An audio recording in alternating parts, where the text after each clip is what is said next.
Let me start with this morning, since I do this sometimes, and I won't say anything more about it later. I may not know you all that well. I may know you and not know, what condition of your soul is in. I just want to say you need to believe in the Lord Jesus Christ. You need to put your faith in Him, the only one who can save. You need to change your ways. If you've lived a life of sinfulness and selfishness and stupidity, now you need to change your ways, give up on your sin, turn your back on them. That's what repentance means. And then be immersed into Christ. That's what baptism means. So do that today. And if you don't know what that means and you'd like to study or ask some questions or talk to somebody, pray with you, encourage you, we would do it. I would do it. Ask a shepherd among you. Really, you can ask anybody in your row. If they're a Christian in Christ, they can talk to you about it, pray with you, encourage you. So I won't say anything more about that, but I really want you to do that today. Let's move on with our text this morning. Still in Matthew 6, reading through the Sermon on the Mount. Let's begin in verse 19 if you're reading along. Do not store up for yourselves, Jesus says, treasures on earth where moths and vermin destroy and where thieves break in and steal. Here is one of the most noticeable characteristics of the human species, Hare says, is its proclivity, that's a big word, to collect things. When I was younger, I used to collect the little plastic NFL football helmets. Have you seen those? In bygone days, they used to be in the gumball machines next to some gum. I'd pass up the gum and take those helmets. I had collected all of them. Even some of the teams changed their symbols in time, but I collected them and kept them and was proud of them and then eventually gave them away. I still have my collection of bouncy balls. Now Alexis has those. Those are pretty cool. And I still collect old pennies. And some of those pennies, valuable. They can be up to 3-4 times their original worth. What do you collect? We love to collect things. Baseball cards, comic books, expensive cars, stamps, pennies, movies, music, antiques, pictures, scrapbooks, and more. In these United States, we don't just have people who collect things. We have people sometimes, sadly, who collect everything and can't throw anything away. They're called hoarders. Maybe you've seen them on TV. So many things we can collect, so many things we can get and have and hold and store. And so many of those things we can also lose along the way too. Jesus gives a few ways some of those can disappear or lose value. The word we translate as rust, probably more likely as anything that could be eating away at something. So it could be rust or insects or worms or mold, anything that eats away at something that you want to have and keep and consider valuable, even food. It can take it away. And in those days, you could tell the wealth of a man just by looking at him. So what does he wear? Oh, nice clothes. Do you see the nice clothes? Yeah, Jesus mentions that. A moth can eat the clothes. Pretty soon they're not so nice anymore. They got holes in them. They're tattered and torn. Look at that. It's embarrassing. You can look at his crops or the barns that are holding his crops and say, wow, he's got a lot of food. He's rich. But it doesn't take much to ruin those in the field or in the barn. All it takes is a mass of insects, just one season, or some mice, or some mold, or other things that pretty soon the food becomes worthless. You can look at his house and hear him talk about his valuables and how he has them stored there. But in just one night, in just a few minutes, one robber, one thief can break in and steal his most valuable treasures, and he wakes up to find they're gone. And he's sunk. Thieves today break a window or a door, but in those days they would, as the language suggests, just dig through. Maybe some baked clay, some mud bricks, some hardened earthen walls, what the homes were sometimes made of. It didn't matter how he got in, dug through, broke in. It's what he took that was valuable, and that's what ruined the man who used to have them. Thieves today can break in, steal your stuff, but they don't even have to break in anymore. Thieves can steal what you have, your credit card number, your investments, your identity. But even if thieves can not take your stuff and you keep that valuable with you, even other things eat away at what you consider valuable. If you love new cars, If you have driven a brand new car off the lot, it devalues 9 to 11% in the first minute. Did you know that? 3 months later, it's lost maybe 40% of its original value. It's sneaky the way it robs you of value. Or rust. Rust can kill cars and bikes and everything metal. It wears down, it takes away, and pretty soon the car you brought home in mint condition, wishing it always looked like that, doesn't look like that anymore. After some years, it's just not all that great. The hail damage from the last storm, and the scratch from that tree limb, or the cat's claws, or the keys, or the kids. The dent from had to be the Walmart parking lot, or the flaws that you find somewhere else and say, I don't even know where those came from. We kind of figure we got moth figured out, but how many times do you wash an item before it just starts fraying? The color fades. It's not all that good anymore. What used to be on the model on the runway a few years ago is blowing along with the other trash on the highway. Then there's the natural disasters that take what you never planned for. Folks in California fear for earthquakes and mudslides and wildfires. Folks in Florida fear sinkholes and hurricanes and fires. And folks right here in the Midwest, in Missouri, we fear tornadoes and earthquakes and sinkholes and fires and just about anything else that can come along and just take it. What should we do with our stuff? What should we think about our stuff? Jesus is going to address that. First, let's be clear about something. Jesus is not saying you cannot buy things or keep things or use things or store things or save things for the future. He's not saying owning property is bad, owning something is wrong. You need to keep something for the future. He speaks about that. The Lord speaks about that in the Scriptures. Pay attention to the ant. Multiple authors repeat, though, Jesus is not forbidding those things. He's forbidding the selfish accumulation of goods for selfish reasons. See, stuff is just stuff. Things may hold a special place in our heart, but they're still, at the end of the day, things. And things don't last. They don't last long. If they last long, they don't last forever.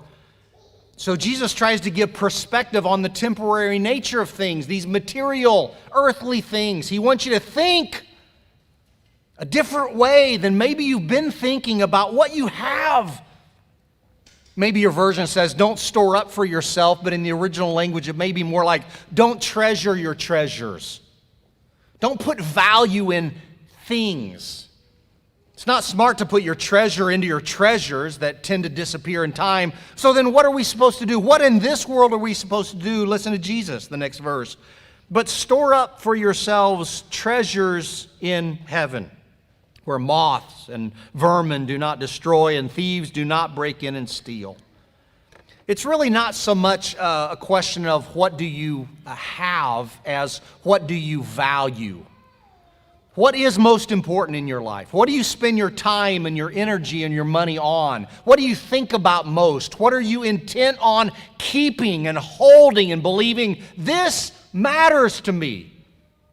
Is it the accumulation of stuff? Is it more and more and more of whatever you collect? Is it something else?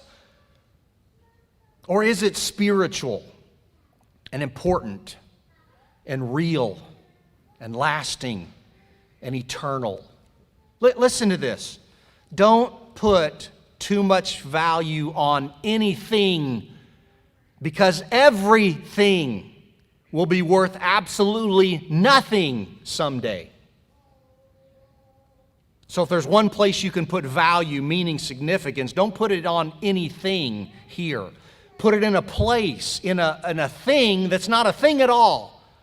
Put it in what is not material and temporary and fleeting and passing away very quickly. Put your time and energy and money into what will last. Invest everything you have into what will carry over into the next life.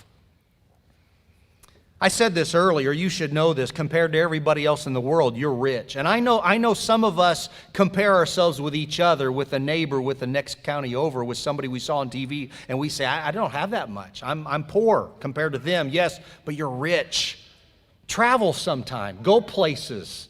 See what other people live like in other places, in other continents and third world countries, and you will come home and say, I am rich. But what if those of us who are really rich compared to everybody else are really very poor?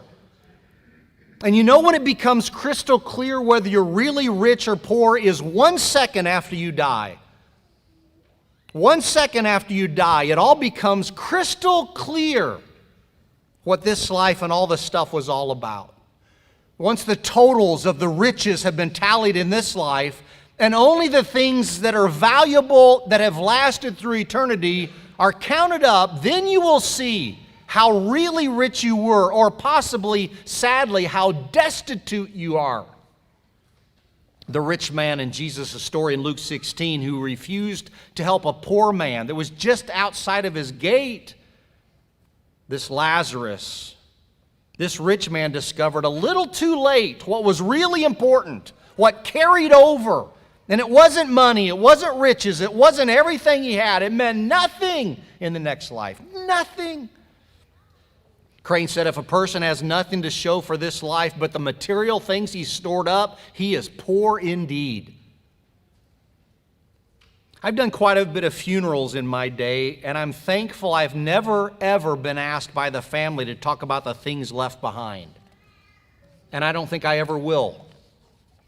I have never described the spacious house of the dead man, the expensive car still in the garage, the different watches or jewelry in the drawer of the woman who's now deceased, the suits or the dresses in the closet, boxes still stacked in the attic, not even the bank account figures or stock market options or retirement dollars left behind. Now, all that stuff may matter to the family. They may be smiling on the front row.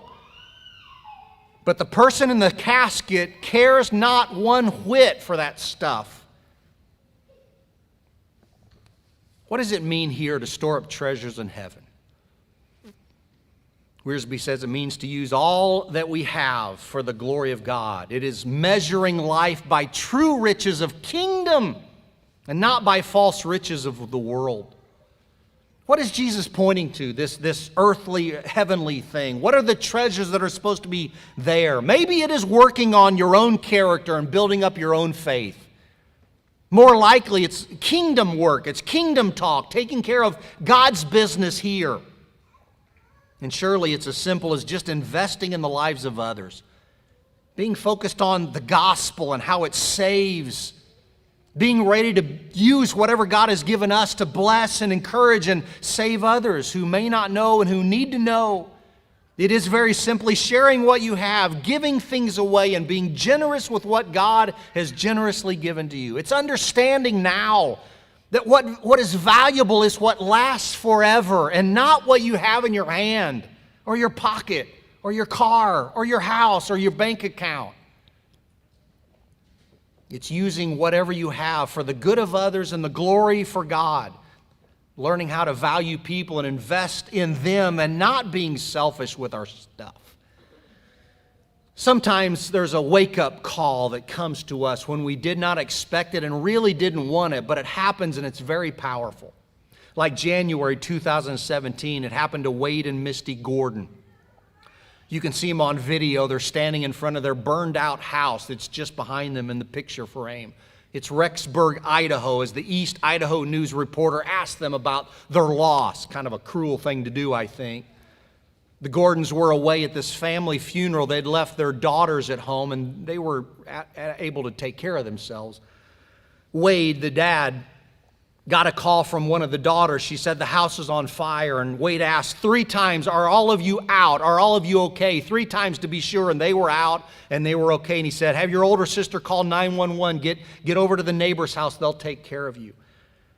So in the interview, he's choking back tears as he describes the loss, and you can see it. But he says these words, "But we have what's most important." Tonight, if in some cruel way, everything you own, everything you have is gone, everything is gone, what in that moment is most important to you? What is valuable to you? Did you know people can tell what's valuable to you just by hearing you talk? Did you know it becomes pretty obvious just by watching you live, seeing where you put your time and money and energy? Listen to what Jesus says next. For where your treasure is, there your heart will be also. And there it is. As Crane says it, your heart is your center of your being, so it's referring to your affections, your priorities, your desires. Your treasure reveals your heart. In fact, your heart is where your treasure is. If you say that is valuable, then absolutely it is. But it's more than language, because we can all say it. I mean, here we are in church. But it's sad when it all gets mixed up in our heart of where the real treasure should be stored. Even when we don't mean to, we can talk about what's most important, but spend time on something entirely different. Randy Harris talks about a young man he led to Christ, and he was a newly married guy, new Christian too, struggling pretty bad in their marriage. So he asked Randy some advice. Randy's a single guy. That's kind of weird, but he says he asked the young man, okay, do you want to save your marriage? And the young man says, absolutely. He said, how much? It is the most important thing in the world to me, he said. All right, then we got a chance here, Randy said. Tell me about your life. Oh, life is good, he responded. Life is good. Business is booming. I'm moving up the ladder. I love sports. I spend lots of time playing sports with my friends. And Randy is a little confused by that, has a direct way of responding. He says, okay, I think I see the problem. Here's the problem. Either you're a liar or Jesus is. Because Jesus says wherever your treasure is, wherever your investment is, that's where your heart is. So you tell me your heart is in saving your marriage, but all of your treasures are going somewhere else. We can all take a test this morning by answering honestly. What do you value most? Since we're in church, we can answer clearly, as we of course will. God, Jesus, righteousness, kingdom, church, family, friends, and on down the way. Heaven. But if somebody followed us around just this week, looked over our calendar, listened to our conversations, if somebody paid more attention to how we spoke of movies and songs and posts and political moves that we saw just this week, what would excite us? What would raise our temperature and our voices? What would show our passion? If the house we live in and the car we drive and the nest egg we've saved up and all the things we've piled up and totaled up, what would a casual observer say to us? You know what's most important to you? I wonder if any of us would be surprised this morning if the truth was discovered about us. If you have things, if you've collected stuff, if you're rich in this life, beware. It's possible that we have assigned meaning and significance and value to stuff. Be careful, because what you've been collecting may have hijacked your heart along the way. It's possible that we have collectively lost our way and become, even while in church, we've become worldly, not godly. It's possible we have sunk ourselves into what will not last and cannot satisfy and will never save. It's possible along the journey while we've been looking for the next thing, our heart was kidnapped, our soul is being held for ransom, and our life could possibly be lost. I'm not calling you sinners and telling you you're a liar. I just want us to pay attention, because if we are rich, then it's time to start acting in a certain way. And it may not be what you think. In 1 Timothy 6, Paul tells the young evangelist to teach the people, tell them this, keep this important, because they need to do this, they need to get it right. It really doesn't matter how you see money or things or use them until you come to what really matters in eternity, and then it matters how you see money and things and use them. Listen to what Paul said. You ready for a command? You ready for some marching orders? Are you ready to do things like you should? Then listen to this. Paul writes, command those who are rich. Command those who are rich in this present world not to be arrogant, nor to put their hope in wealth, which is so uncertain, but to put their hope in God, who richly provides us with everything for our enjoyment, so enjoy. But command them to do good, to be rich in good deeds, to be generous and willing to share. In this way, they will lay up treasures for themselves as a firm foundation for the coming age, so that they may take hold of the life that is truly life. Have we been deceived? Have we really thought the stuff we have has given us life and meaning? Money is not life. Stuff is not really valuable. Things that one day will be rusted out and stolen away or burned up are not all that valuable in this life. Oh, use your money and all the things you have. Use them for good. Enjoy what you have. Be grateful for all of it. And share it. Be generous with you. Give it. When you give generously and don't put value in it, but only what is eternal. Listen and go and do. Put your trust in God, not in stuff. Enjoy what you have, but share it so that God gets the credit for it. Don't so much keep it and store it and treasure it as if it has long-lasting value. Use it for good, for God, for those who need it. What will be your hope in this life and the life to come? Where will your joy be? What will last forever? Let our answer be together as we sing this song. All that I need is you, Jesus. All we'll ever need is Him. Let's stand and sing. My only hope is you.